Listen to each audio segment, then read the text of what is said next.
حبايبي الحلوين وحشتوني كتير كتير. تعالوا بقى نعمل صينية بشاميل سايحة ونايحة كده وطعامة خطيرة. يلا نسمي الله ونصلي على الحبيب قلبك يطيب. حل على النار فيها رشة ملح وننزل نص كيلو مكرونة. أنا بحب أجيبها سايبة ونقلبها لغاية لما تتسلق. تمام. مبحبش أحط زيت في المكرونة البشاميل بالذات علشان ما تزحلقلناش البشاميل من على المكرونة. تمام كده. هنشيلها نحطها على عين ونسيب المكرونة تتسلق وننزل بصلتين كبار في 3 معالق زيت ونقلب البصلة بقى كده يمين وشمال. وبحب أحط رشة ملح ورشة فلفل على البصلة وهي بتتقلب كده وتتدحرج في الزيت، بتديها بقى حاجة طعمة وتتبيلة رائعة وريحة بقى يا سيدي يا سيدي عليه. لقيت بقى قرن شطة على الرخامة، قلت تعالى انت لسه هتقولي لأ، ورحت مقلباها مع البصلة. ما قالش لأ، يدوبك البصلة تتبل.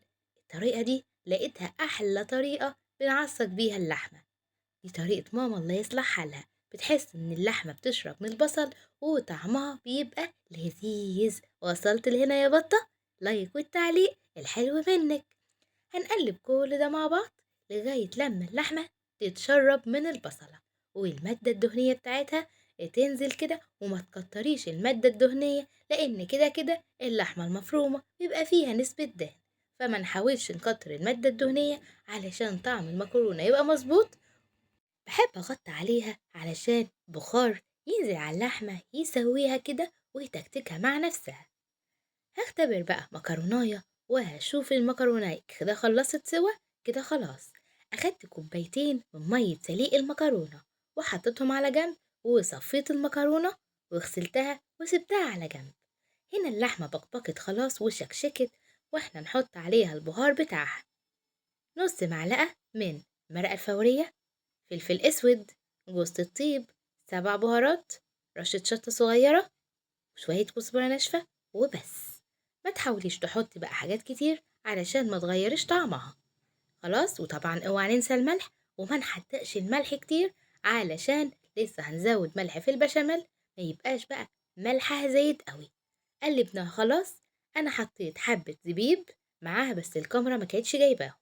بحب انا البشاميل او اي حاجة فيها لحمة مفرومة بحب اكسرها بشوية زبيب، مع ان عندي البيت بيكرهوا الحركة دي بس برضو بعملها.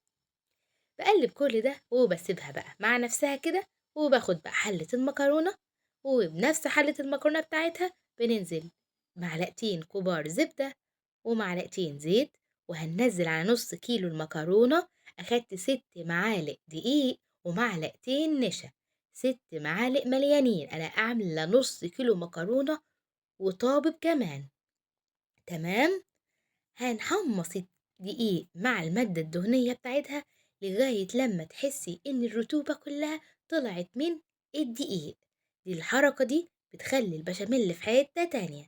هننزل بلتر لبن وهنزود مية المكرونة. انا اخدت كوبايتين كبار مية سليق المكرونة، يعني مرميتش اي مية من المكرونة. هنقلب بقى الدقيق مع اللبن معانا، ولسه ما حطيناش البهارات بتاعتنا. هنقلب حلو قوي. حاطين الوقت 7 بهارات، وحطينا رشة قرفة خفيفة قوي ورشة جوز الطيب. وبعد كده هنديها بقى ضربة بالمضرب يخلي كل البشاميل بتاعنا يدوب. وانا عايزة بقى البشاميل كريمي، لا ماسك قوي ولا ماسك قوي. البشاميل لو هو مش ماسك بعضه المكرونة مش هتشربه، وكمان هتسيبها وهتبقى مش مظبوطة. لو هو تقيل المكرونة هتشرب البشاميل وفجأة هتلاقي المكرونة معاكي نشفت خالص. فالوسط أحسن حاجة.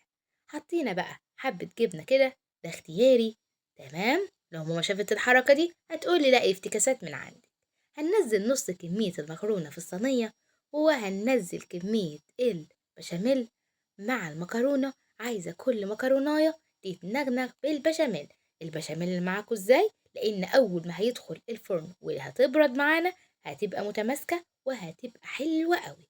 شايفين؟ كل مكروناية تشرب من البشاميل. هنسوي المكرونة، نحب نفرد المكرونة وما تزوديش المكرونة عن المقدار اللي قلت عليه علشان ما تبقاش مكتومة قوي. هنحط بقى اللحمة المفرومة بتاعتنا، هنوزعها. حابة بقى تزودي فلفل ألوان، حابة تزودي جزرة مبشورة، حابة تزودي بسلة، ده بقى اختيار من عندك. ممكن تحطي جبنة، برضو كل ده اختيارات من عندك. هنوزع اللحمة كده بالطريقة اللي انتوا شفتوها، وانا حطيت الزبيب اهو، ونسويها في الصينية، نخلي متساوي الطبقة دي، ونحط بقية المكرونة، وهننزل بقى بالبشاميل. تقلبي الصينية كده يمين وشمال بحيث ان البشاميل بتاعنا يتوزع على كل المكرونة بتاعتنا، ونكون مولعين الفرن على درجة حرارة 180. بعد كده هنوزع حتة زبدة على الوش يديها لون محمر، ورشة الجبنة بتاعتنا، وبرضه ده اختياري، ممكن بدل الزبدة تحط سمنة أو معلقة زيت خفيفة علشان تدي الوش كده حاجة حلوة، وندخلها الفرن. بعد كده هنولع الشواية ونقول تا تا تا تا، الصينية طالعة عسل عسل عسل. طبعا ما صبروش، لازم تتقطع وهي سخنة. قطعناها، لقيناها بقى سايحة ونايحة، وطعمها في حتة تانية. شوفوا الوقت البشاميل بقى وهو نازل شلال كده من الصينية، وهم كده وخطيرة، حاجة كده وهم وخيال. بس أنا سبتها تبرد شوية لغاية لما هقطعها بالطريقة اللي هتشوفوها. حابين بقى شوفوا، قولولي بقى بتحبوها سايحة ولا متماسكة زي الصورة دي؟ شايفين متماسكة ازاي؟ عشان سيبناها تبرد خالص. حبايبي الحلوين، لو الفيديو عجبكم ما تنسونيش في اللايك والشير والتعليق الحلو منكم، ودعوة حلوة من قلبكم، واشتراك في القناة. ولو أول مرة تشوفوني، معاكم أختكم سارة سعيد، تمتم في رعاية الله.